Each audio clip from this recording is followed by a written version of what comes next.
In Detroit, the Shock entertained the Houston Comets. Clint Pearson and company ready to put it down on the visitors from Texas. Shannon Johnson pushes it up court all the way for the scooping lane right there. Detroit's on top, 18-17 though. Katie Smith takes the pass. Tress Puntos, 21-17 lead for the home club after one. Second quarter, Elaine Powell with the pass. Tara Braxton with the cash. Meanwhile, for the visitors, Tina Thompson unable to hit the layup. She gets her own board, fires it out to Michelle Snow, and she scores. Detroit still up, though, by 2. Now Smith gets it to Alexis Hornbuckle. Hornbuckle, in her debut, feeling good. Detroit's up 44-43 at halftime. Third quarter, Smith drives inside, no problem at all. Ties the game up at 49 apiece. Shot starts to open it up. Pearson missed, but Cheryl Ford working hard inside. Missed her put back, but got the second one to go. Club leads by 10 after 3. Fourth quarter, Cherie Sam to the basket for the layup. 73-54 Detroit. Hornbuckle gets it over to Katie Smith. She's open. You know what's happening here. So at the Palace, Detroit closes the show with a 19-point victory. And another Tennessee Volunteer has a star turn in her debut. Alexis Hornbuckle, 8 points and a franchise record 7 steals. Katie Smith led the Shock in scoring with 21 points, while Lynette Pearson added 17. Hornbuckle saw extended minutes because Deanna Nolan only played 17 minutes due to a sore ankle. Action at the home of the champions, where the championship banner was unveiled at U.S. Airways Center. And the team got their rings. Diana Taurasi arrived in town on Wednesday. Played in the offseason in Russia, and there's the top pick of the draft, Candace Parker. Boy, was she ready to go. Comes up with the steal here, then takes it all the way up court, lays it in, and she's fouled for the first 2 points of her professional career. LA's up 7-6. We take another look at the play as she was just getting started, although Phoenix led at the end of one, 26-23. Second quarter, once again, Parker taking a look from downtown. Tress Puntos is good. 31-28, LA takes the lead. On the break, Parker once again, another 3. How about 13 first-half points for her, 8 first-half rebounds, 6 first-half assists. Now she finds her mentor, Lisa Leslie, who returns from maternity leave from all of last season. LA's up by 9 at the break, 51-42. Third quarter, Kathy Pondexter. She arrived in Phoenix hours before the game. She was in the Turkish League Championship in the offseason. Diana Taurasi drives in, hits the floater. She had a big game scoring, but her club is up by 7 with a lead they can't hold on to. Sparks fight back. Parker drew the double team and found Muriel Page for the layup. LA led 73-72 after 3. Fourth quarter, Pondexter, big money bucket. Pulls her clubs within 1, but it was Candace Parker's day. Lisa Leslie finds her, and there she goes. And how about a great ball game? 5-point victory for the visitors, a win for L.A., and the best rookie debut in the history of the WNBA, as Candace Parker scored 34 points, grabbed 12 boards, and had a game-high 8 assists. Lisa Leslie had 12 boards to go along with her 17 points. That offset Kathy Pondexter's impressive 32-point effort just hours after she arrived in Phoenix. But the arrival that stood out over everyone else's was Parker's. To the Northeast we go now for the debut of the expansion Atlanta Dream. They were in Uncasville, Connecticut to take on the Storm. Things start well for the visitors.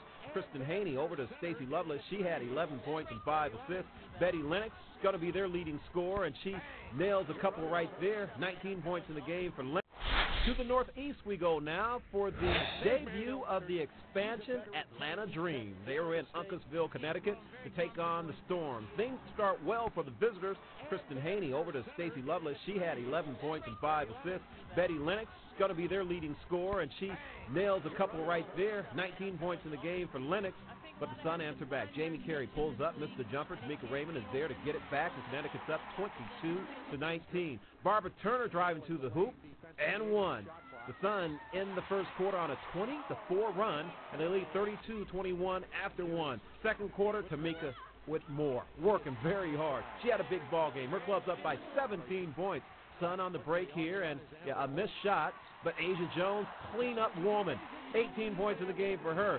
17-point lead for Connecticut at the break. Third quarter, Lovelace gets it over to Katie Spingster, who hits the turnaround jumper. She had 9 points in the game, and this is a runaway. Jamie Carey finds Tamika Raymond. Connecticut leads 72-54 after 3, fourth quarter. They continue to break. Lindsey Whalen gets it over to Barbara Turner for the layup. She had 15 in the game. And then how about the double-double of Tamika Whitmore? Good ball game for her. Big win for the Connecticut Sun. The expansion dream get a reality check on what going up against one of the league's powerhouses is all about as they get. One of those able bodies would be newly acquired Katie Douglas. Led her team to a championship in Spain, arrived in town one day before this game started. The Mystics get it to Nakia Sanford, who had 14 points and 11 rebounds off the bench.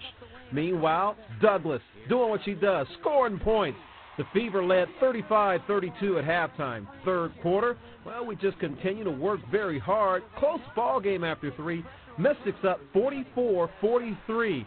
Final stands at Tan White, throws the outlet to Latoya Bond for the layup. Indiana's up by 4, 48-44.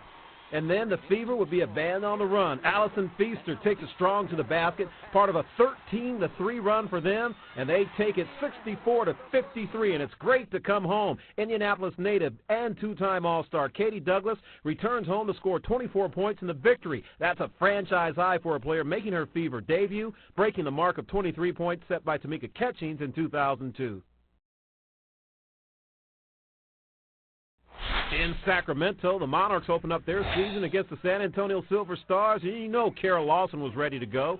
Sacramento led by 3 at the end of 1 against Becky Hammond and company. Second quarter, Adrienne Williams-Strong drives, hits the runner over Sophia Young. And it's a halftime score, 41-35 for the home club. Third quarter, Vicki Johnson to the wide-open Becky Hammond. Splash down. Club's down by 2, though. And then Aquanisha Franklin kicks the ball out to Nicole Powell.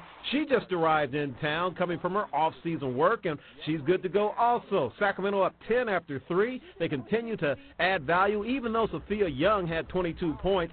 Nicole Powell to Laura Harper down low for the layup. Sacramento takes it 73-64. Monarchs start off on the right foot, posting the victory against the team that eliminated them in the first round of last year's playoffs. Silver Stars, 3 of 19 from three-point land. Adrienne Williams-Strong and Nicole Powell had 13 points each for the winners. Now we go to Seattle.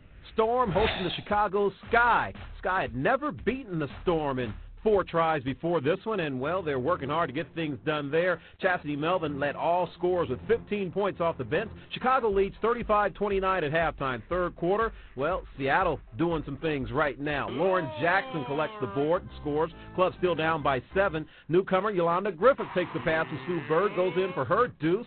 Yet another Seattle newcomer, Swintella Cash. Tough runner in the lane. They are getting back into this thing in a big, big way. Cash in the right place at the right time. Seattle's up 54-47 after 3. Fourth quarter, great passing by the home club, and Seattle would go on to take this one by 6, 67-61, and a good second half for the Storm. After making just 10 of 34 shots in the first half when they trailed by 6, a 23-1 run keyed this victory. Lauren Jackson finished with 14 points, while Sue Bird had 13 and 7 assists.